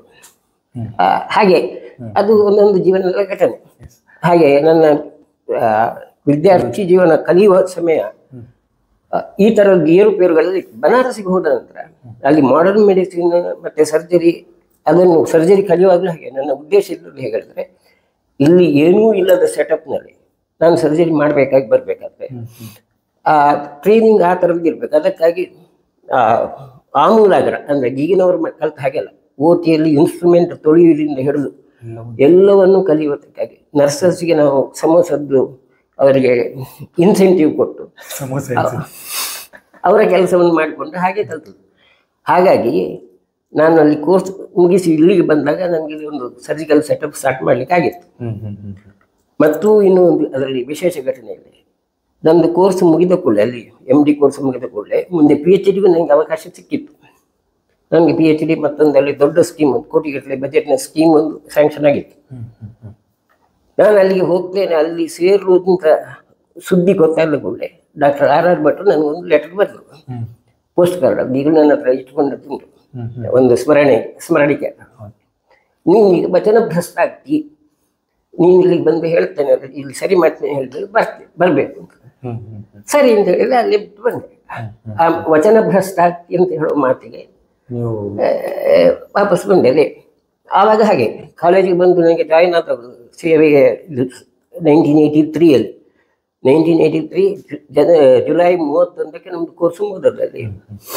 ಆಗಸ್ಟ್ 6ನೇ ತಾರೀಕಿಗೆ ನಾನು ಅಲ್ಲಿಂದ ಹೊರಟೆ. 11ನೇ ತಾರೀಕಿಗೆ ಇಲ್ಲಿ ಬಂದೆ. ಬಂದ ಕೂಡಲೇ ನೋಡು ನಿಮ್ಮದು ಸೆಲೆಕ್ಷನ್ ಎಲ್ಲ ಆಗ್ತದೆ, ಒಮ್ಮೆ ಉಜಿರೆಗೆ ಮ್ಯಾನೇಜ್ಮೆಂಟ್ಗೆ ಹೋಗಿ ಮಾತಾಡು ಅಂತ. ಸರಿ, ಉಜಿರೆಗೆ ಹೋದೆ. ಉಜಿರೆಗೆ ಹೋದ ಕೂಡಲೇ ಅಲ್ಲಿ ಆಗಿನ ಮ್ಯಾನೇಜ್ಮೆಂಟ್ನ ಸೆಕ್ರೆಟರಿ ಒಮ್ಮೆ ಹೀಗೆ ಮೇಲಿಂದ ಕೆಳಗೆ ನೋಡಿದ್ರು. ಸರಿ, R.R. ಭಟ್ರ ಕ್ಯಾಂಡಿಡೇಟ್ ಅಲ್ವಾ, ನಾಳೆ ಜಾಯ್ನ್ ಆಗೋದು. ಸೊ ಆಗಸ್ಟ್ 12, 83 ಆಗಸ್ಟ್ 12ಕ್ಕೆ ಸರ್ವೀಸಿಗೆ ಜಾಯ್ನ್ ಆಗೋದು, ಇಲ್ಲಿ ಟೀಚರಾಗಿ ಜಾಯ್ನ್ ಆಗೋದು. ಜಾಯ್ನ್ ಆದಾಗ ಇಲ್ಲಿ ಸರ್ಜಿಕಲ್ ಸೆಟಪ್ ಅಂತ ಏನೂ ಇಲ್ಲದೆ ಇದ್ದಲ್ಲಿ, ಆಗ ಈಗಿನ ಆಸ್ಪತ್ರೆ ಆಗಿಲ್ಲ, ಬರೀ ಒಂದು ಹಳೆ ಕಟ್ಟಡ ಇರೋದು. ಆ ಒಂದೇ ರೂಮ್ನಲ್ಲಿ ಬೆಳಿಗ್ಗೆ OPD, ಮಧ್ಯಾಹ್ನ ಕ್ಲಾಸ್ಗಳು. ನಾನು ಸಂಜೆಗೆ ಆ ರೂಮನ್ನು ಕ್ಲೀನ್ ಮಾಡಿ ಸ್ಟೆರಿಲೈಸ್ ಮಾಡಿ ಅಲ್ಲಿ ಸರ್ಜರಿ ಮಾಡಲಿಕ್ಕೆ ತಯಾರಿ ಮಾಡಲಿಲ್ಲ. ಸುರಿಗೆಯಲ್ಲಿ ಸರ್ಜರಿಗೆ ಪೇಷಂಟು ಬರುವ ಪರಿಸ್ಥಿತಿ ಇರಲಿಲ್ಲ. ನ್ಯಾಚುರಲ್ 50 ವರ್ಷ ಒಂದು ಆ್ಯಪ್ಸಿಸ್ಟನ್ನು ಟ್ರೈನ್ ಮಾಡೋಂಥ ಪರಿಸ್ಥಿತಿಯಲ್ಲಿ ಸರ್ಜರಿಗೆ ಯಾರು ಬರ್ತಾರೆ. ಆಗ ನಮ್ಮ ಹಾಸ್ಪಿಟಲಲ್ಲಿ 12 ಬೆಡ್ನ ಹಾಸ್ಪಿಟಲ್, ಅವರಿಗೆ ಪೇಷಂಟ್ಗಳಿಗೆ ಫುಡ್ಡು ಫ್ರೀ ಕೊಡ್ತಿದ್ರು. ಆ ಫ್ರೀ ಫುಡ್ಗಾಗಿ ಕೆಲವರು ಬಂದು ಅಡ್ಮಿಟ್ ಆಗ್ತಿದ್ರು ಮಳೆಗಾಲದಲ್ಲಿ. ಆ ಒಬ್ಬ ನನಗೆ ಮಲ್ಪೆ ಒಬ್ಬ ಮುದುಕ, ನನಗೆ ಈಗಲೂ ನೆನಪಿದೆ. ಅವನಿಗೆ ತಲೆಯಲ್ಲಿ ಒಂದು ಸೆಬೇಷಿಯಸ್ ಸಿಸ್ಟ್ ಇತ್ತು. ನಾನು ಸುಳಿಗೆ ಅವನನ್ನು ನೋಡಿ, ನಿಂದ ಸೆಬೇಷಿಯಸ್ ತೆಗಿಬೇಕು ತಲೆ. ಅವರು ಒಪ್ಪಲಿಲ್ಲ. ನೀನು ಒಪ್ಪದೇ ಇದ್ದರೆ ನೀನು ನನ್ನ ಅಡ್ಮಿಷನ್ ಇಟ್ಕೊಡೋದಿಲ್ಲ, ಊಟ ಕೊಡೋದಿಲ್ಲ. ಕೊನೆಗೆ ಊಟಕ್ಕಾಗಿ ಅವರು ಒಪ್ಪಿದ್ರು. ಸೊ ಸುರುವಿನ ನಾನು ಇಲ್ಲಿ ಸೆಲೆಕ್ಟ್ ಮಾಡ್ಕೊಂಡಿದ್ದು ಪೇಷಂಟ್ ನಿಮ್ಮನ್ನು ಸೆಲೆಕ್ಟ್ ಮಾಡ್ಕೊಂಡು ಪೇಷಂಟನ್ನು ಸೆಲೆಕ್ಟ್ ಮಾಡಿ ಮಾತ್ರ ಅಲ್ಲ, ಜಬರ್ದಸ್ತಿ ಇದ್ರೆ ಮಾಡ್ತೀನಿ. ಒಂದು ಸೆಬೇಷಿಯಸ್ ಸಿಸ್ಟ್ ಅನ್ನು ಸುಳಿಗೆ ತೆಗೆದದ್ದು, ಅದು ದೊಡ್ಡ ಸುದ್ದಿ ಆಯಿತು. ಆಯುರ್ವೇದ ಕಾಲೇಜಿನಲ್ಲಿ ಒಂದು ಸರ್ಜರಿ ಮಾಡಿದ್ರು. ಆನಂತರ ಸರ್ಜರಿಯ ಸೆಟಪ್ಗೆ ನಾವು ಮಾಡಿಕೊಂಡದ್ದು ಹೇಗೆ ಹೇಳಿದ್ರೆ, ನರ್ಸಸ್ನದ್ದು ಬೆಂಡೋಲ ಹಾಕಿದ್ದು ಕಿವಿ ಅರ್ಧದ್ದಿದ್ರೆ ಹುಡುಕಿ ಅವ್ರನ್ನ ಕರೀದು ನೋಡಿ ನಿಮ್ಮ ಕಿವಿದು ರಿಪೇರ್ ಮಾಡ್ತಾರೆ. ಸೊ ಆ ಥರ ಕಿವಿದು ರಿಪೇರ್ ಮಾಡಿ ಶುರು ಮಾಡಿದ್ದು. ಸರ್ಜರಿ ಆಗಿ ಪೇಷಂಟ್ ಅಷ್ಟು ಸುಲಭ ಬರ್ತಿರ್ಲಿಲ್ಲ. ಅದು ಎಂಗ್ಸೈಟಿ ಜಾಸ್ತಿ ಇತ್ತು, ಟೆನ್ಷನ್, ಅದು ಅದೇ ಒಂಥರ ಇತ್ತು. ನನಗೆ ಈಗಲೂ ನೆನಪಿದೆ, ಡಾಕ್ಟರ್ UK ಕೃಷ್ಣ ಅಂತ, ಈಗ ಅವರಾಗ ನಮ್ಮ ಕಲಿಗಾಗಿದ್ದರು, ನನ್ನ ತುಂಬ ಕ್ಲೋಸ್ ಫ್ರೆಂಡ್ ಅವರು. ಅವ್ರಾಗೆ ಹೇಳಿದ್ದು, ನೋಡಪ್ಪ ನೀನು ಆ ಸರ್ಜರಿಯಲ್ಲಿ ಬಿಡು, ಸುಮ್ಮನೆ ಭಗವದ್ಗೀತೆ ಓದ್ಕೊಂಡಿದ್ದು ಹುಚ್ಚಾಗ್ತೀನಿ ಅಂತ. ಆ ಥರ ಪರಿಸ್ಥಿತಿ. ಆದರೆ ಏಕೋ ಸಕ್ಸಸ್ ಆಯಿತು. ಆ ಸಮಯದಲ್ಲಿ ಏನೂ ಸೆಟಪ್ ಇಲ್ಲದಿದ್ದಲ್ಲಿ, ಯಾವುದೇ ಸೆಟಪ್ ಇಲ್ಲದಿದ್ದಲ್ಲಿ ನಾನೇ ಎಲ್ಲ ಇದು ಮಾಡಿಕೊಂಡು ಸ್ಟೆರಿಲೈಸ್ ಮಾಡೋದು, ನಾನೇ ಕ್ಲೀನ್ ಮಾಡೋದು ಎಲ್ಲ ಮಾಡಿ ಸರ್ಜರಿ ಮಾಡಿದ್ದು ಎಲ್ಲ. ಎಲ್ಲಿ ನನಗೆ ಹೇಳಿದರೆ ನಾವು ಈವನ್ ಪೈಲೋಲಿಥಾಟಮಿ, ಈವನ್ ಥೈರಾಯ್ಡ್ ಸರ್ಜರಿ ಅಷ್ಟೆಲ್ಲ ಅದೇ ಸೆಟಪ್ನಲ್ಲಿ ಮಾಡೋ ಲೆವೆಲಿಗೆ ಬಂದಿತ್ತು. ಮ್ಯಾನೇಜ್ಮೆಂಟಿಂದ ಆಗ ನಮ್ಗೆ ಏನಂತ ಫೆಸಿಲಿಟಿ ಕೊಟ್ಟಿರಲಿಲ್ಲ. ನನಗೆ ಈಗಲೂ ನೆನಪಿದೆ, ಮ್ಯಾನೇಜ್ಮೆಂಟ್ನಲ್ಲಿ ಸುರಿಗೆ ನನಗೆ 6 ಆರ್ಟಿಫಾರ್ಸಿಸ್ಟ್ ಬೇಕು ಅಂತ ಬರೆದಕ್ಕೆ, ನಿಮ್ಗೆ ಒಮ್ಮೆಗೆ 6 ಯಾಕೆ, 2 ಸಾಕಾಗುದಿಲ್ಲ, ನೀವು 2 ಕೊಡಬೇಡಿ, ನಾನೇ ಮಾಡ್ಕೊಳ್ತೇನೆ ಅಂತೇಳಿ ಪೇಷಂಟ್ಗಳಿಗೆ ಆಗ ಕಂಪ್ಲೀಟ್ ಫ್ರೀ ಟ್ರೀಟ್ಮೆಂಟ್, ಸರ್ಜರಿಗೆ ಚಾರ್ಜ್ ಇಲ್ಲ.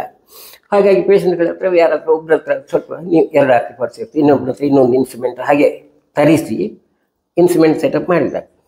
ಹಾಗೆ ಮಾಡಿ ನನಗೆ ಈಗಲೂ ನೆನಪಿದೆ, 84ರಲ್ಲಿ ಪ್ರೊಫೆಸರ್ P. ದೇಶಪಾಂಡೆ ಅವರು ಬನಾರಸ್ನವರು, ಅವರು ಹೀಗೆ ನನ್ನ ಬಗ್ಗೆ ನೋಡ್ಲಿಕ್ಕಾಗಿ ಅವರು ಮಣಿಪಾಲದಲ್ಲಿ ಯಾವುದೋ ಒಂದು ಕಾನ್ಫರೆನ್ಸ್ಗೆ ನನ್ನನ್ನು ಹೇಗೆ ಅಡ್ಜಸ್ಟ್ ಮಾಡಿಕೊಂಡು ಬಂದಿದ್ದರು. ಬರುವ ಹಿಂದಿನ ದಿವಸ ನಾನು ಒಂದು ಅಪೆಂಡಿಸೆಕ್ಟಮಿ ಸರ್ಜರಿ ಮಾಡಿದ್ದೆ.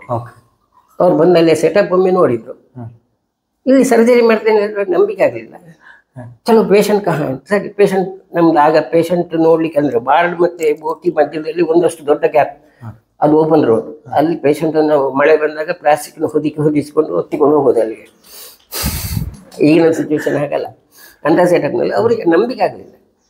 ಬಾರಿಗೆ ಹೋದರು. ಬಾರಿಗೆ ಹೋದಾಗ ಪೇಷಂಟ್ ಆರಾಮಲ್ಲಿ ಕೂತ್ಕೊಂಡು ಮಾತಾಡ್ತಾ ಇತ್ತು. Next second post operative day ಮತ್ತೂ ನಂಬಿಕೆ ಆಗಲಿಲ್ಲ. ನೋಡು ಅಂತೇಳಿ ಮಲಗಿಸಿದ್ರು.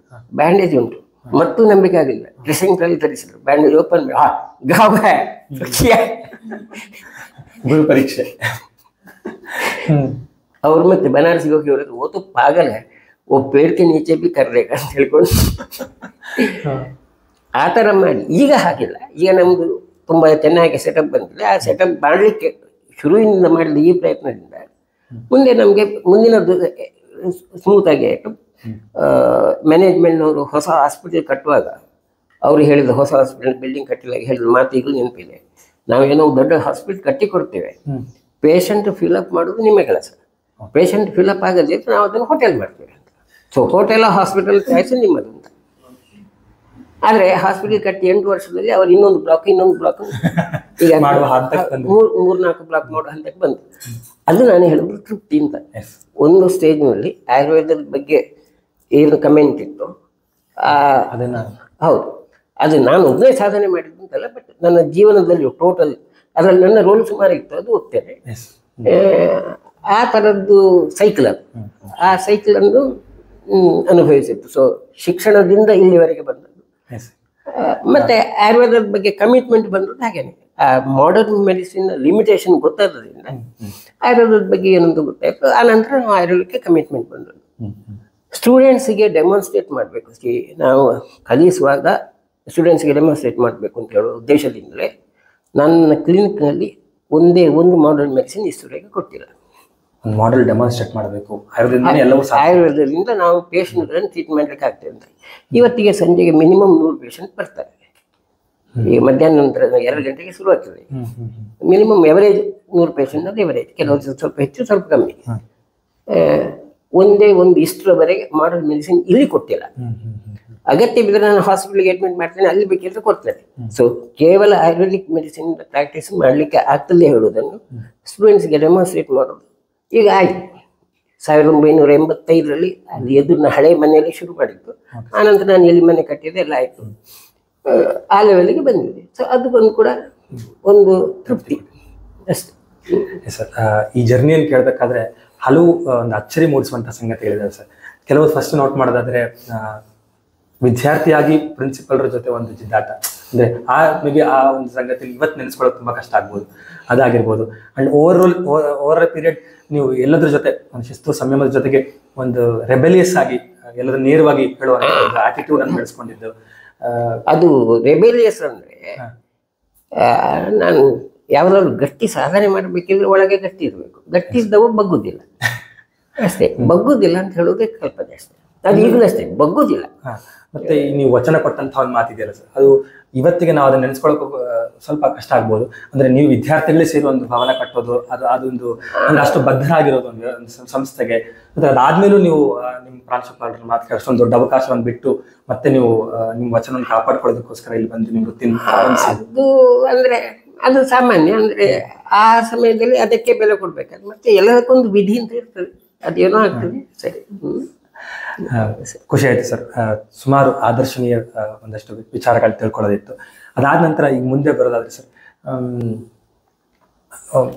ಜರ್ನಿ ಹೋಗ್ತಾ ಹೋಗ್ತಾ ಹೋಗ್ತಾ ನಿಮ್ಮ ಈ ಒಂದು ನಿಮ್ಮ ವಿದ್ಯಾರ್ಥಿಗಳನ್ನ ಕೇಳಿದಾಗ ಒಂದಷ್ಟು ವಿಷಯಗಳಿಂದ ಅನ್ಸದೆ ಸರ್. ಅಂದ್ರೆ ಸರ್ ತುಂಬಾ ಸ್ಟ್ರಿಕ್ಟ್, ಪಂಕ್ಚುಯಾಲಿಟಿ, ಈ ತರದ ವಿಷಯಗಳು ಇದು ನಿಮ್ಮ ವಿದ್ಯಾರ್ಥಿ ಜೀವನದಲ್ಲೇ ಇತ್ತ ಅಥವಾ ಇದನ್ನೇನಾದ್ರೂ ನೀವು ಬೇರೆ ಪ್ರಭಾವಿಸಿದ್ರ ಅಥವಾ ನಿಮ್ಮ ಕ್ವಾಲಿಟಿನ? ಶಿಸ್ತು ಇತ್ತು ನನಗೆ ವಿದ್ಯಾರ್ಥಿ ಜೀವನದಲ್ಲಿ, ನನ್ನಲ್ಲಿ ಶಿಸ್ತು ಇತ್ತು. ಮತ್ತೆ ಅದೇ ಎಲ್ಲವೂ ಖಡಕ್, ಏನಾಗಬೇಕು ಅದು ಆಗಲೇಬೇಕು. ನಾನು ನಮ್ಮ ವಿದ್ಯಾರ್ಥಿಗಳನ್ನು ಹಾಗೆ ಇಂಪೋಸ್ ಮಾಡಿದ್ದೆ ಹೌದು, ಸ್ಟೂಡೆಂಟ್ಸ್ಗೆ ಬೈದಿದ್ದೇನೆ. ಆದರೆ ನನಗೆ ಇವತ್ತು ತೃಪ್ತಿ ಇದೆ, ನಾನು ಯಾವ ಸ್ಟೂಡೆಂಟ್ಸ್ಗೆ ಹೆಚ್ಚು ಬೈದಿದ್ದೇನೆ ಅವರು ಇವತ್ತು ನನ್ನ ಹತ್ರ ಬಂದು ನನಗೆ ಹೆಚ್ಚು ಗೌರವ ಕೊಡ್ತಾ ಇದ್ದಾರೆ. ಒಮ್ಮೆ ಎಲ್ಲಿ ತನಕ ಬಂತು ಹೇಳಿದರೆ, ನಮ್ಮ ಪೋಸ್ಟ್ ಗ್ರಾಜುಯೇಷನ್ ಆದ ನಂತರ ನಮ್ಮ PG ಸ್ಟೂಡೆಂಟ್ಸ್ ಒಂದು ದಿವಸ ಅವರಿಗೆ ಬೈದನ್ನು ನಿಲ್ಲಿಸಿದೆ. ಒಂದು 4 ದಿವಸ ಏನೂ ಬೈಲಿಲ್ಲ. 5ನೇ ದಿವಸಕ್ಕೆ ಎಲ್ಲರೂ ಒಟ್ಟಾಗಿ ಬಂದು 5 ಜನ ಒಟ್ಟಾಗಿ ಬಂದು ಕೈ ಹಿಂದೆ ಕಟ್ಟಿಕೊಂಡು, ಸರ್ ನಾವೇನು ತಪ್ಪು ಮಾಡಿದ್ದೇವೆ ಬೈದಿದ್ದಕ್ಕೆ ಅಲ್ಲ, ಯಾಕೆ ಏನಾಯ್ತು, ನನಗೆ 5 ದಿವಸ ನಿಮ್ಗೆ ಏನು ಬೈಲಿಲ್ಲ. ಇದು ನನಗೆ ಯಾವಾಗ ಇದನ್ನು ಹೇಳೋದು ನಂಗೆ ಸ್ವಲ್ಪ ಎಮೋಷನಲ್ ಆಗೋದುಂಟು. ಆ ಟೀಚರ್ಸ್ ಮತ್ತು ಸ್ಟೂಡೆಂಟ್ಸ್ನ ಮಧ್ಯೆ ಬೈಂಡಿಂಗ್ ಮಾಡೋದು ಇದು ಬೆಸ್ಟ್ ಎಕ್ಸಾಂಪಲ್. ಅವರಿಗೆ ಗೊತ್ತಿತ್ತು ನಾನು ಬೈಯೋದು ಒಳ್ಳೆಯದಕ್ಕೆ, ಬೈಯೋದ್ರಿಂದ ನಾವು ರೂಪಿಸಿಕೊಳ್ತೇವೆ ಅನ್ನೋಂಥ ಕಲ್ಪನೆ ಇತ್ತು. ಇವತ್ತಿಗೆ ಆ ಥರ ಕೇಳಿದ ಸ್ಟೂಡೆಂಟ್ ಒಂದು ಇನ್ಸ್ಟಿಟ್ಯೂಷನ್ ಪ್ರಿನ್ಸಿಪಲ್ ಆಗಿದ್ದಾರೆ. ಹೆಸರು ಹೇಳೋದು ಬೇಡ ಇನ್ನು, ಯಾಕೆ ಹೇಳಿದ್ರೆ ಎಲ್ಲ ಇದ್ದಾರೆ. ಅದು ನನಗೆ ಸಮಾಧಾನ ಇದೆ. ಹಾಗೆ ಬೈದದ್ದು ಸ್ಟ್ರಿಕ್ಟ್ ಎಲ್ಲ ಹೌದು, ಆದರೆ ಅದರಿಂದ ಕೆಲವರು ಅದನ್ನು ನೆಗೆಟಿವ್ ಆಗಿ ತಗೊಂಡವರು ಇರ್ಬೋದು, ಇಲ್ಲ ಅಂತಿಲ್ಲ. ಆದರೆ in total on N average ನನಗೆ ತೃಪ್ತಿ ಇದೆ. ಅದರ ನಾನು ಸ್ಟ್ರಿಕ್ಟ್ ಆಗಿದ್ದದ್ದು, ಬೈದದ್ದು, ಏನೆಲ್ಲ ಖಡಕ್ಕಿದ್ದದ್ದು, ಅದರಿಂದ ಬೇರೆ ಏನು ಹೆಚ್ಚು ದೊಡ್ಡದೊಂದಾಗಿಲ್ಲ ಹೇಳೋದು ನನಗೆ ತೃಪ್ತಿ ಇದೆ. ನೆಗೆಟಿವ್ ಇದೆ, ಮಕ್ಕಳು ಸ್ಟೂಡೆಂಟ್ಸ್ ಅದರ ಬಗ್ಗೆ ಕಮೆಂಟ್ ಮಾಡಿದ್ದು ಇದೆ, ನನ್ನ ಮೇಲೆ ಕೈ ಮಾಡುವವರೆಗೆ ಬಂದದ್ದು ಇದೆ. ಅದೆಲ್ಲ ಕೆಟ್ಟ ಪಾರ್ಟ್, ಅದು ಇದೆ. ಕೆಟ್ಟ ಪಾರ್ಟನ್ನು ಯಾಕೆ ನೆನಪು ಮಾಡ್ಕೊಳ್ಬೇಕು, ಇದ್ದೇ ಇರುತ್ತೆ ಸರ್, ಅದು ಇದ್ದೇ ಇರ್ತದೆ. ಅದೇನು ದೊಡ್ಡ ವಿಷಯ ಅಲ್ಲ. ಆದರೆ ಕೆಟ್ಟದಕ್ಕಿಂತ ಹೆಚ್ಚು ಒಳ್ಳೆಯದು. ಒಳ್ಳೆ ಸರ್, ನೀವು ಹೇಳ್ತಾ ಒಂದು ಹೇಳಿದ್ರೆ ಒಂದು ಮಾಡೆಲ್ ಅನ್ನು ಡೆಮಾನ್ಸ್ಟ್ರೇಟ್ ಮಾಡಬೇಕಿತ್ತು ನಾನು ನನ್ನ ವಿದ್ಯಾರ್ಥಿಗಳಿಗೋಸ್ಕರ. ಈ ಥರ ಒಂದು ಕಂಪ್ಲೀಟ್ ಒಂದು clinically efficient, at the same time ಇನ್ನೊಂದು ವಿಶೇಷತೆ ನಿಮ್ದು ಏನಂದ್ರೆ ಕೇವಲ 10 ರೂಪಾಯಿಗೆ ನೀವು ಕನ್ಸಲ್ಟೇಷನ್ ಸಮೇತರಾಗಿ ಔಷಧಿಗಳನ್ನು ಕೊಡ್ತೀವಿ. ಇದು ಒಂದು ನಿಜ ಗೋಸ್ಬಂಪ್ ಮೂಮೆಂಟ್ ಸರ್. ಅದನ್ನ ಹೇಗೆ ನೀವು ಹೇಗೆ ಶುರು ಆಯಿತು ನಿಮ್ಮ ಕ್ಲಿನಿಕ್ ಶುರು ಮಾಡಬೇಕಾದ್ರೂ ಒಂದು ಇಂಟ್ರೆಸ್ಟಿಂಗ್ ಜರ್ನಿ ಇದೆ ಅಂತ ಹೇಳಿದ್ರಿ ಸರ್. ಹೌದು, ಅದು ಹಾಗೆ ಕ್ಲಿನಿಕ್ ಶುರು ಮಾಡಿದಾಗಲೂ ಹಾಗೇನೆ. ನಾನು 83ರಲ್ಲಿ ಸರ್ವಿಸಿಗೆ ಸೇರಿದ್ದು, 85ರವರೆಗೆ ಕ್ಲಿನಿಕ್ ಶುರು ಮಾಡಿದ್ದು.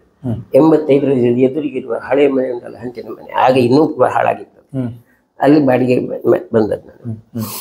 ಆ ಮನೆಯಲ್ಲಿ ಯಾರಾದರೂ ಡಾಕ್ಟರ್ ಇರ್ತಾರೆ ಅಂತ ಹೇಳೋ ಹಾಗೆ ಇಷ್ಟು ಹಳೆ ಮನೆ, ಅದರಲ್ಲಿ ಒಂದು ಎದುರಿಗೆ ಕುರ್ಚಿ ಹಾಕೊಂಡು ಕೂತದ್ದು.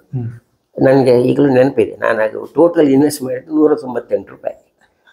ಒಂದು ಎಕ್ಸಾಮಿನೇಷನ್ ಟೇಬಲ್, ಒಂದು ಚೇರ್, ಆಗಿತ್ತು 85ರಲ್ಲಿ 198 ರೂಪಾಯಿಗೆ ಎಕ್ಸಾಮಿನೇಷನ್ ಟೇಬಲ್, ಒಂದು ಚೇರ್, ಮತ್ತು 2 ಇಂಥದ್ದು ಕಬ್ಬಿಣದ ಚೇರ್, ಮತ್ತೊಂದು 50 ರೂಪಾಯಿ ಮೆಡಿಸಿನ್ ಇಟ್ಕೊಂಡದ್ದು. ನಾನು ಶುರುವಿಗೆ ಯೋಚನೆ ಮಾಡಿದ್ದು ಕನ್ಸಲ್ಟೇಷನ್ ಪ್ರಾಕ್ಟೀಸ್ ಮಾಡಬೇಕು ಅಂತ. ಬಂದ ಪೇಷಂಟ್ಗೆ ಕನ್ಸಲ್ಟೇಷನ್ ಮಾಡಿ ಅವ್ರದ್ದು ಚಾರ್ಜ್ ತಗೊಳ್ಳೋದು ಅಂತ ಇದ್ದದ್ದು. ಇದು ನಾನು ಕ್ಲಿನಿಕ್ ಶುರು ಮಾಡಿದ್ದು ಹೇಳಿದ್ರೆ, ಒಂದು ರಾತ್ರಿ ಶನಿವಾರ ರಾತ್ರಿ ಭರಣಿ ಕೃತಿಕೆ ದಿವಸ, ಕೆಟ್ಟ ದಿವಸ, ಮಧ್ಯರಾತ್ರಿಗೆ ನಾನೊಂದು ಬೋರ್ಡ್ ನೇತಾಡಿಸಿದ್ದು ನಾನೇ. ಕ್ಲಿನಿಕ್ ಅಂತ ಇನಾಗ್ರೇಷನ್ ಅದೆಲ್ಲ ಕೂತಿದ್ದೆ. 2 ದಿನ ಅಲ್ಲಿ ನಂಗೆ ಪೇಷಂಟ್ ಬರ್ತಿದ್ರೆ ತೊಂದರೆ ಇಲ್ಲ, 2 ದಿನ ಪೇಷಂಟ್ ಇರಲಿಲ್ಲ, ಆಯಿತು ಕೂತಿದ್ದೆ. 3ನೇ ದಿವಸಕ್ಕೆ ಆಗ ಇಲ್ಲಿ ಯಾವುದು ಎಲ್ಲ ಖಾಲಿ ಜಾಗ ಇತ್ತು, ಈಗ ನನ್ನ ಮನೆ ಇರೋ ಜಾಗ. ಮೂಲೆಯಲ್ಲಿ ಒಂದು ಮನೆ ಇತ್ತು, ಮೂಲೆಯಲ್ಲಿ ಹಳೆ ಮನೆ.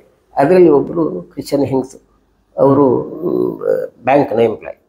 ಅವರಿಗೆ ಯಾಕೊಂದು ಕ್ಯೂರಿಯಾಸಿಟಿ, ಬೋರ್ಡ್ ನೋಡಿ ಕ್ಯೂರಿಯಾಸಿಟಿ, ಒಮ್ಮೆ ಎಂತ ನೋಡು ಅಂತ ಹೇಳಿ ಬಂದು ಅವ್ರದ್ದು ಕಂಪ್ಲೇಂಟ್ ಎಲ್ಲ ಹೇಳಿದರು. ಆರ್ಥೈಟಿಸ್ ಅಂದು ಸರಿ, ನಾನು ಅವ್ರಿಗೆ ಕೊನೆಗೆಲ್ಲ ಕೇಳಿ ಗೋಕ್ಷರಾದಿಗಳು ಚಂದ್ರಪ್ರಭು ಇನ್ನು ಯಾವ ಮೆಡಿಸಿನ್ ಬರ್ಕೊಟ್ಟೆ. ಸರಿ ಅಂತ ಅವರು ಹಿಡ್ಕೊಂಡು ಹೊರಟರು. ಕನ್ಸಲ್ಟೇಷನ್ ಫೀಸ್ ಅವ್ರು ಕೇಳಲು ಇಲ್ಲ, ಕೇಳುವಷ್ಟು ಇದು ಇರಲಿಲ್ಲ. ಒಳಗಡೆ ಕಾನ್ಫಿಡೆನ್ಸ್. ನಾನು ಕರೆದು ಹೇಳಿದೆ, ಸರ್ ನಂದು ಕನ್ಸಲ್ಟೇಷನ್ ಫೀ 25 ರೂಪಾಯಿ ಆಗ್ತದೆ ಅಂತ. 25 ಅಂತ ಹೇಳಿದ್ರು ಅದು ಮುಖದಲ್ಲಿ. ಸರಿ ಅಂತೇಳಿ ಅವ್ರದ್ದು ನಾನು ಬರ್ಕೊಟ್ಟನ್ನು ತಗೊಂಡೆ, ಹಾಕ್ಲಾಕಿದ್ದು ಹೋಗಿ ಹೇಳಿದೆ, ಇದು ನನ್ನ ಸುರುವಿನ ಪೇಷಂಟ್. ಆದರೆ ಅದೃಷ್ಟ ಎಲ್ಲೋ ಇರ್ತದೆ. ಆ ಸಮಯದಲ್ಲಿ ಅಷ್ಟರೊಳಗೆ ನಾನು ಹಾಸ್ಪಿಟಲಲ್ಲಿ ನಮ್ಮದು ಪೇಷಂಟ್ನದ್ದು ಸುಮಾರು ಕಮಿಟಿ ಬಿಲ್ಡಪ್ ಆಗಿದ್ದು, ನನ್ನ ಪೇಷಂಟ್ ಆಗಿತ್ತು. ಅವರು ಕ್ರಿಶ್ಚಿಯನ್ ಪೇಷಂಟ್, ಕಲ್ಯಾಣಪುರದ ಒಂದು ಚರ್ಚಿಗೆ ಹೋಗುವವರು. ಆ ಚರ್ಚಿನ ಫಾದರ್ ನನ್ನ ಮೊದಲು ಪೇಷಂಟ್ ಆಗಿದ್ದು. ಇವರಿಗೆ ಯಾಕೋ ಒಂದು ನಾನಿಲ್ಲಿ ತೆಗೆದು ಹರಿದು ಹಾಕಿದ್ದು ಒಂದು ಈಗ ಹೊರಟಾಗಿತ್ತು. ಅಲ್ಲಿ ಹೋದಾಗ ಯಾಕೋ ಅದು ಫಾದರ್ನ ಮಧ್ಯದಲ್ಲಿ ಯಾಕೋ ಏನೋ ಒಂದು ಬಂದು ಚರ್ಚೆ ಉಂಟು. ಅವರು ನನ್ನ ಹೆಸರನ್ನು ರೆಫರ್ ಮಾಡಿದ್ರು, ನೀವು ಹೋಗಿ ಅವ್ರ ಹತ್ರವೇ ಹೋಗಿ ಅವ್ರ ಹತ್ರ ಅಟೆಂಡ್. ಇದು ಅದೃಷ್ಟ. ಇದಾದ 2 ದಿವಸದಲ್ಲಿ ಅವರೇ ಅದೇ ಹೆಂಗಸು ನನ್ನನ್ನು ಕೇಳಿಕೊಂಡು ಹುಡ್ಕೊಂಡು ಬಂದರು. ಸಾರಿ ಅಂತ ಹೇಳಿದರೆ ಎಲ್ಲ ಆಯಿತು. ಕೊನೆ ಮೆಡಿಸಿನ್ ಬರ್ಕೊಟ್ಟೆ. ಈ ಸಲ 30 ರೂಪಾಯಿ ತಗೊಂಡೆ. ನಾನು ಜೀವನದಲ್ಲಿ ಫಸ್ಟ್ ಟೈಮ್ ಅದೇ, ಲಾಸ್ಟ್ ಟೈಮ್ ಕನ್ಸಲ್ಟೇಷನ್ ಫೀಸ್ ಅಂತ ತಗೊಂಡದ್ದು ಅದೇ. ಅದ್ರ ನಂತರ ಯಾರ ಹತ್ರ ಕನ್ಸಲ್ಟೇಷನ್ ಫೀಸ್ ತಗೊಳ್ಳಿಲ್ಲ ಇಷ್ಟವರೆಗೆ. ನಾನು ಯಾವ ಪೇಷಂಟ್ನಲ್ಲಿ ಅದ್ರ ನಂತರ ಒಂದು ಪೇಷಂಟ್ನಲ್ಲಿ ಕನ್ಸಲ್ಟೇಷನ್, ಅದು ಬೇರೆ ಕತೆ. ಅದು ಬಿಟ್ಟರೆ 2 ಒಟ್ಟಿಗೆ 2 ಪೇಷಂಟ್ಗೆ ಇಷ್ಟವರೆಗೆ ಕನ್ಸಲ್ಟೇಷನ್ ಫೀಸ್ ಅಂತ ತಗೊಂಡದ್ದು. ಇದು ಆ ನಂತರ ಬರ್ಕೊಟ್ಟೆ. ಅದನ್ನು ಅವರು ಸೀದಾ ಆಗ ಉಡುಪಿಯಲ್ಲಿ ಇನ್ನೊಂದು ಮೆಡಿಕಲ್ಸ್, ಆಯುರ್ವೇದಿಕ್ ಮೆಡಿಕಲ್ಸ್ ಇತ್ತು, ಅವರಲ್ಲಿ ಹೋದಾಗ ಅವರು ಹೇಳಿದ್ದು, ನೀವು ಇದಕ್ಕಿಂತ ಒಳ್ಳೆ ಮೆಡಿಸಿನ್ ಬೇರೆ ಕೊಡ್ತೇನೆ ಹೇಳಿ 6 ಕಾಂಪೌಂಡ್ ಯಾವ ಮಾತ್ರೆ ಬರ್ಕೊಟ್ರು. ಅದನ್ನು ಕೊಟ್ಟರು. ಪೇಷಂಟ್ ಹಿಡ್ಕೊಂಡು ಬಂದು, ಸರ್ ಅವ್ರು ಇದು ಕೊಟ್ಟರು ತಗೊಳ್ಬೋದು, ಬೇಡ ವಾಪಸ್ ಕೊಡಿ ಹೇಳಿ. ನಾನೇ ತರಿಸಿ ಕೊಟ್ಟೆ. ಮತ್ತೆ ಆವತ್ತಿನಿಂದ ಇದು ಪ್ರಿಸ್ಕ್ರಿಪ್ಷನ್ ಕೊಡುವುದನ್ನು ನಿಲ್ಲಿಸಿದೆ. ಪ್ರಿಸ್ಕ್ರಿಪ್ಷನ್ ಕೊಡುವುದಿಲ್ಲ, ನಾನೇ ಪೇಷಂಟ್ಗೆ ಮೆಡಿಸಿನ್ ಕೊಡೋದು. ಔಷಧಿ ಕೊಡುವಾಗ ನಮಗೆ ಆಯುರ್ವೇದದ ಟ್ರೀಟ್ಮೆಂಟ್ಗೆ ಜನ ಯಾಕೆ ಬರುವುದಿಲ್ಲ ಅಂತ ಹೇಳುವಂಥದ್ದು ಒಂದು main reason, cost of the treatment. In general majority of diabetic prescription lower middle ಕ್ಲಾಸ್ಗೆ ರೀಚ್ ಆಗುವಂಥದ್ದಲ್ಲ. ಆ ಲೋವರ್ ಮಿಡಲ್ ಕ್ಲಾಸ್ಗೆ ರೀಚ್ ಆಗಬೇಕಿದ್ರೆ ನಾವು ಕ್ಲಾಸಿಕ್ ಮೆಡಿಸಿನನ್ನೇ, ಕ್ಲಾಸಿಕಲ್. ಮತ್ತು ನಾನು ನನ್ನ ಇಡೀ ಕ್ಲಿನಿಕ್ನಲ್ಲಿ ಕ್ಲಾಸಿಕಲ್ ಅಲ್ಲದೇ ಇರೋ ಮೆಡಿಸಿನ್ ಯಾವುದಿಲ್ಲ, ಶಾಸ್ತ್ರದ ಮೆಡಿಸಿನ್ನೇ ಇರೋದು. ಅದನ್ನೇ ಕಡಿಮೆ ಡೋಸಲ್ಲಿ ಕೊಟ್ಟಾಗ ನಮಗೆ ಚೀಪ್ ಆಗ್ತದೆ, ಇಕನಾಮಿಕಲ್ ಆಗ್ತದೆ. ಪೇಷಂಟ್ ಹೆಚ್ಚು ಬಂದಾಗ ಸಾಕಷ್ಟು ದುಡ್ಡು ಬರ್ತದೆ. ಸುಮ್ಮನೆ ದುಡ್ಡಿಗಾಗಿ ಇಂಥ ಕೂತ್ಕೊಳ್ಳೋದಲ್ಲ, ಬರ್ತದೆ. ನನ್ನ ಜೀವನದ ಇನ್ನೊಂದು ಅನುಭವ ಅಂತ ಹೇಳಿದ್ರೆ, ನಾವು ಯಾವುದನ್ನು ಅದು ಬೇಕು ಅಂತ ಹಿಂದೆ ಹೋದ್ರೆ ನಾವು ಹಿಂದೆ ಇರ್ತೇವೆ, ಮುಂದೆ ಹೋಗೋದಿಲ್ಲ. ಮುಂದೆ ಹೋಗ್ಬೇಕಿಲ್ಲ, ನೀನು ಹಿಂದಿಲ್ಲ ಎಲ್ಲಾದ್ರೂ ಇರು ಅಂತ ಹೇಳಿದ್ರೆ ನಮ್ಮ ಹಿಂದೆ ಬರ್ತದೆ. ದುಡ್ಡು ಅಂತದ್ದೇ, ನಾವು ದುಡ್ಡಿನ ಹಿಂದೆ ಹೋದರೆ ಅದು ಮುಗಿಯುವುದಿಲ್ಲ. ದುಡ್ಡಿಗೆ ಯಾರು ಕ್ಯಾರ ಮಾಡ್ತಾರೆ ಹೇಳಿದ್ರೆ ಬರ್ತದೆ, ಬೇಕಾದಷ್ಟು ಬರ್ತದೆ, ಅಗತ್ಯಕ್ಕಿಂತ ಹೆಚ್ಚು ಬರ್ತದೆ. ಈಗ ಕೊಳತೆ ಖರ್ಚು ಮಾಡೋದು ಹೇಗೆ ಅಂತ ಹೇಳೋ ಗೊತ್ತಿಲ್ಲ, ಆ ಲೆವೆಲಿಗೆ ಬರ್ತದೆ. ಅದು ಬೇರೆ.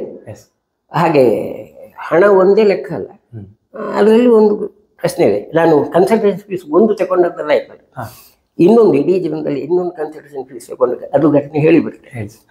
ಅದು ಒಬ್ಬರು VIP ಪೇಷಂಟ್, ನಮ್ಮ ಇಲ್ಲಿ ಕಾರ್ಪೊರೇಟರ್ ಆಗಿದ್ದವರು, ಅವರ ಅಪ್ಪ, ಅವರು ಕರ್ಕೊಂಡು ಬಂದರು. ಇದು ಸುಮಾರು ಸಮಯದ ನಂತರ, ಒಂದು 3-4 ವರ್ಷದ ನಂತರ.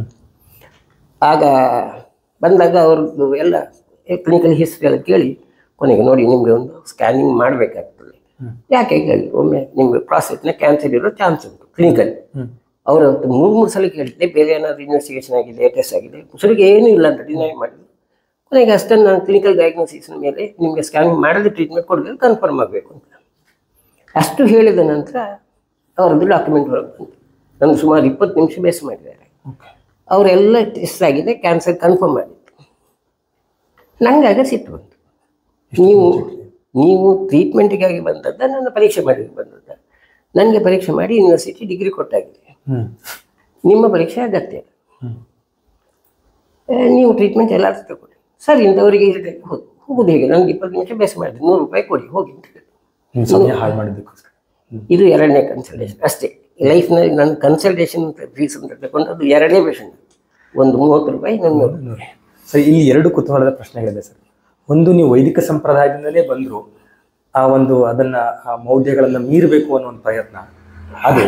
ಆಮೇಲೆ ಈ ಕನ್ಸಲ್ಟೇಷನ್ ತೆಗೆದುಕೊಳ್ಬಾರ್ದು ಅನ್ನೋ ಒಂದು ದಿಟ್ಟ ನಿಲುವು ಯಾವುದಪ್ಪ? ಅದು ಬಿಡಿ, ಅದಿನ್ನೊಂದು. ಅದು ನಾನು ವೈದಿಕ ಸಂಪ್ರದಾಯ ಮಾತ್ರ ಬಂದದ್ದಲ್ಲ, ನನಗೆ ಜ್ಯೋತಿಷ್ಯ ವಿದ್ವತ್ ಸರ್ಟಿಫಿಕೇಟ್ ಕೂಡ ಆಗಿದೆ, ಎಕ್ಸಾಮಿನೇಷನ್ ಆಗಿದೆ. ಆದರೆ ನೀವು ಜ್ಯೋತಿಷ್ಯದಲ್ಲಿ ನಂಬಿಕೆ ಇಲ್ಲ ಅಂತಲ್ಲ, ಆದರೆ ನಾವು ಮಾಡೋ ಕೆಲಸ ನಾವು ಮಾಡಬೇಕು. ಅದು ಇರ್ತದೆ, ಫಲ ಇರ್ತದೆ, ಅದಿಲ್ಲ ಅಂತ ಹೇಳೋದಿಲ್ಲ. ಬಟ್ ಆ ಮುಹೂರ್ತ ದೃಷ್ಟಿ ಅದರಲ್ಲೆಲ್ಲ ನಂಬಿಕಿಲ್ಲ. ಒಳ್ಳೆ ಕೆಲಸ. ಹೌದು, ನಾವು ಮಾಡೋ ಕೆಲಸ ಸರಿ ಇದ್ರೆ ಆಗ್ತದೆ ಅಂತ ನಂಬಿಕೆ. ಆ ಲೆಕ್ಕದಲ್ಲಿ ಅದಕ್ಕಾಗಿ ಕೆಟ್ಟ ಮುಹೂರ್ತದಲ್ಲೇ ಕ್ಲಿನಿಕ್ ಶುರುವಾಗಿದ್ದು, ಅದೃಷ್ಟವಶಾತ್ ಅಲ್ಲಿ ನಾನು ಶುರು ಮಾಡಿದ ಅದೇ ಹಣದಲ್ಲಿ ನಾನು ಇಲ್ಲಿ ಜಾಗ ತಗೊಂಡು ಇಲ್ಲಿ ಮನೆ ಕಟ್ಟಿದ್ದಲ್ಲ ಅದೇ ಹಣದಲ್ಲಿ. ಈಗ ನನ್ನ ಕ್ಲಿನಿಕಲ್ಲಿ ಕಡಿಮೆ ಅಂತ ಹೇಳಿದ್ರೆ 4-5 ಲಕ್ಷದ ಮೆಡಿಸಿನ್ ಇದೆ, ದಿನಕ್ಕೆ ಟರ್ನೋವರ್ ಅಷ್ಟಿದೆ. ಅದೆಲ್ಲ ಬೇಡ, ಲೆಕ್ಕಾಚಾರ ಬೇಡ, ಇನ್ಕಮ್ ಟ್ಯಾಕ್ಸ್ಗೆ ಹೇಳೋದು ಬೇಡ. ನೀವು ಟ್ಯಾಕ್ಸ್ ಪೇ ಮಾಡ್ತೇನೆ, ಇಲ್ಲ ಅಂತಲ್ಲ, ಅಂತೂ ಅದು ಬಂದದ್ದು ಅಷ್ಟೇ. ಹಾಗೆ ಮುಹೂರ್ತ ಅದು ಬೇರೆ, ಮತ್ತೆ ಜ್ಯೋತಿಷ್ಯ ಮತ್ತೆ ವೈದಿಕ ಅದು ಬೇರೆ, ಫಲ ಜ್ಯೋತಿಷ್ಯ ಬೇರೆ, ದೃಕ್ ಜ್ಯೋತಿಷ್ಯ ಬೇರೆ. ಇದು ದೃಕ್ ಜ್ಯೋತಿಷ್ಯ ಎಲ್ಲ ಒಯ್ದೆ ಸತ್ಯವೇ, ಫಲ ಜ್ಯೋತಿಷ್ಯ ಇಲ್ಲ ನನಗೆ. ನಾನು ಯಾವತ್ತೂ ನೋಡಿಲ್ಲ, ಮತ್ತೆ ಯಾವತ್ತೂ ಆ ಜಾತಕ ಅದ್ರ ಬಗ್ಗೆ ಹೋಗಿಲ್ಲ. ಮದುವೆ ಆದಾಗಲೂ ಜಾತಕ ನೋಡಲಿಲ್ಲ ನಾನು. ಅದು ಹಾಗೆ, ಅದು ಪ್ರತ್ಯೇಕ. ಅದೇ ಸರ್, ಕನ್ಸಲ್ಟೇಷನ್ ಯಾಕೆ ತೆಗೆದುಕೊಳ್ಬಾರ್ದು? ಅಲ್ಲ, ತೆಗೆದುಕೊಳ್ಬಾರ್ದು ಅಂತ ನಾನು ಹೇಳುವುದಿಲ್ಲ. ನನ್ನ ಉದ್ದೇಶ ಇದ್ದದ್ದು ಲೋವರ್ ಮಿಡಲ್ ಕ್ಲಾಸ್ಗೆ ರೀಚ್ ಆಗಬೇಕು, ಹೆಚ್ಚು ಜನಕ್ಕೆ ರೀಚ್ ಆಗಬೇಕು ಅಂತ. ಅದು ಸಾಧಿಸಿದ್ದೇನೆ. ಈಗ ಎವರೇಜ್ ದಿನಕ್ಕೆ 100 ಪೇಷಂಟ್ ಬರ್ತಾರೆ, ಬರುವವರು ಮತ್ತೆ ಎಲ್ಲ ಕಾಮನ್ ಬೇರೆ. ಈಗ ಇನ್ನೊಂದು ಇದ್ದದ್ದು ಆಯುರ್ವೇದಿಕ್ ಟ್ರೀಟ್ಮೆಂಟ್ಗೆ ಹೋಗೋರು ಎಕ್ಸ್ಕ್ಲೂಸಿವ್ ಕೆಲವೇ ಟೈಪ್ನ ಡಿಸೀಸ್ ಹೋಗೋದು ಅಂತ. ನಾನು ಅದನ್ನು ಒಪ್ಪೋದಿಲ್ಲ. ನಮಗೆ ಕಾಮನ್ ಆಗಿ ಸಾಮಾನ್ಯ ಬರುವಂಥ ನಿತ್ಯ ಬರುವ ಕಾಯಿಲೆಗೆ ಆಯುರ್ವೇದಿಕ್ ಟ್ರೀಟ್ಮೆಂಟ್. ನನ್ನ ಬರುವ ಎಲ್ಲ ಮ್ಯಾಕ್ಸಿಮಮ್ ಪೇಷಂಟ್ಸ್ ಅಂತವ್ರೆ, ಕಾಮನ್ ಕೋಲ್ಡ್, ಡಯೇರಿಯಾ ಇಂಥದ್ದೆಲ್ಲ ಜನರಲ್ ಪ್ರಾಕ್ಟೀಸ್ನಲ್ಲಿ ಏನು ಬರ್ತದೆ ಅದು ಜಾಸ್ತಿ. ಮತ್ತು ಈಗ ಸ್ಪೆಷಲ್ ನನ್ನನ್ನೇ ಹುಡ್ಕೊಂಡು ಬರೋ ಪೇಷಂಟ್ ಇದ್ದಾರೆ, ದೂರದಿಂದ ಬರುವರು, ಅದು ಒಂದು ಕ್ಯಾಟಗರಿ. ಆದರೆ ಹೆಚ್ಚು 50%ಗಿಂತ ಹೆಚ್ಚು ಪೇಷಂಟ್ ಬರುವಂಥವ್ರು ಇಂಥದ್ದು ಜನರಲ್ ಪ್ರಾಕ್ಟೀಷನ್. 2 ದಿವಸಕ್ಕೆ 3 ದಿವಸಕ್ಕೆ ನೆಗಡಿ, ಶೀತ, ಕೆಮ್ಮು, ಇಂಥದ್ದಕ್ಕೆ ಆಯುರ್ವೇದಿಕ್ ಮೆಡಿಸಿನ್ ಆಗ್ತದೆ ಅಂತ ಹೇಳೋದನ್ನು ತೋರಿಸ್ಬೇಕಿತ್ತು. ಇಲ್ದಿದ್ರೆ ಅದೊಂದು ನೋಷನ್ ಇತ್ತಾಗ. ಆಯುರ್ವೇದಿಕ್ ಮೆಡಿಸಿನ್ ಕೆಲವು ಕ್ರಾನಿಕ್ ಕಂಡೀಷನ್ಗೆ, ಅದಲ್ಲ. ನಮ್ಮ ಮೆಡಿಸಿನಲ್ಲಿ ಅಷ್ಟೇ ಇಫೆಕ್ಟಿವ್ ಆಗಿ, ಅಷ್ಟೇ ಇಕನಾಮಿಕಲ್ ಆಗಿ ಟ್ರೀಟ್ಮೆಂಟ್ ಮಾಡಲಿಕ್ಕೆ ಆಗ್ತದೆ. ಈ ಮಧ್ಯದಲ್ಲಿ ಒಂದು ಪಾಯಿಂಟ್ ಮಿಸ್ ಆಯ್ತು ಅಂತ ಅನಿಸ್ತದೆ ಸರ್ ನನಗೆ. ಅಂದ್ರೆ ನೀವು UG ಮುಗಿಸಿ ಶಲ್ಯನೇ ತಗೊಳ್ಬೇಕು ಅಂತ ಏನಾದ್ರು ಪರ್ಟಿಕ್ಯುಲರ್? ಹೌದು, ನಾನು ಇದೇ ಹೇಳಿದಲ್ಲ, ನಾನು ಇಂಟರ್ನ್ಶಿಪ್ ಮುಗಿದ ಭಾಷಣದಲ್ಲಿ ನಾನು ಹೇಳಿದ ಮಾತು, ಶಲ್ಯತಂತ್ರ ನಾನು ರೆಕಾರ್ಡ್ ಬರೆದದ್ದು ಅಮಿತಾಬ್ ಬಚ್ಚನ್ನ ಕೇಶಿಟ್ನದ್ದು. ಹಾಗಾಗಿ ಆಗ ಬರುವಾಗಲೂ ಹಾಗೆ ಟೀಚಿಂಗಿಗೆ ಬಂದಾಗಲೂ RR ಭಟ್ರ ಮಾತಿಗಾಗಿ ಬಂದಾಗ ನಾನು ಉದ್ದೇಶ ಇದ್ದದ್ದು 5 ವರ್ಷ ಟೀಚಿಂಗ್ ಮಾಡೋದು ಮತ್ತೆ ಬಿಟ್ಟು ಬಿಡೋದು ಅಂತ. 5 ವರ್ಷದಲ್ಲಿ ನನ್ನ ಟಾರ್ಗೆಟ್ ಇದ್ದದ್ದು ಸ್ಟೂಡೆಂಟ್ಸ್ ರೆಕಾರ್ಡ್ ಬರೆಯುವಂಥದ್ದನ್ನು ಅವರು ನೋಡಿರಬೇಕು. ಅಷ್ಟು ಕೇಸಸ್ ನೋಡಿ, ಅಷ್ಟು 5 ವರ್ಷದಲ್ಲಿ ಸಾಧಿಸಿದೆ. ಈಗ ಅದಕ್ಕಿಂತ ಹೆಚ್ಚಾಗ್ತದೆ, ಅವರ ಅಗತ್ಯಕ್ಕಿಂತ ಹೆಚ್ಚಾಗ್ತದೆ, ಎಲ್ಲ ವೆರೈಟಿ ಬರ್ತದೆ. ಆದರೂ 50 ಶೇರ್ಸ್ ಕೇಸ್ ಶೀಟ್ ಬರೆಯುವ ಸ್ಟೂಡೆಂಟ್ಸ್ ಇದ್ದಾರೆ, ಅದು ಬೇರೆ. ಅಂದರೆ ನಾವು ಮಾಡಿಕೊಟ್ಟರು ಅದನ್ನು ಉಪಯೋಗ ಮಾಡ್ಕೊಳ್ಳೋದಿರೋ ಸ್ಟೂಡೆಂಟ್ಸ್ ಇದ್ದಾರೆ, ಅದು ಪ್ರತ್ಯೇಕ. ಬಟ್ ಮಾಡಿಕೊಟ್ಟಿದೆ 5 ವರ್ಷದಲ್ಲಿ ಆ ಸಾಧನೆ ಆಗಿದೆ. 25 ಕೇಸ್ ಶೀಟಿಗೆ ವರ್ಷದಲ್ಲಿ ಅಟ್ಲೀಸ್ಟ್ 25 ಸರ್ಜರಿ ಆಗುವಂಥ ಬಂದಾಗಿದೆ.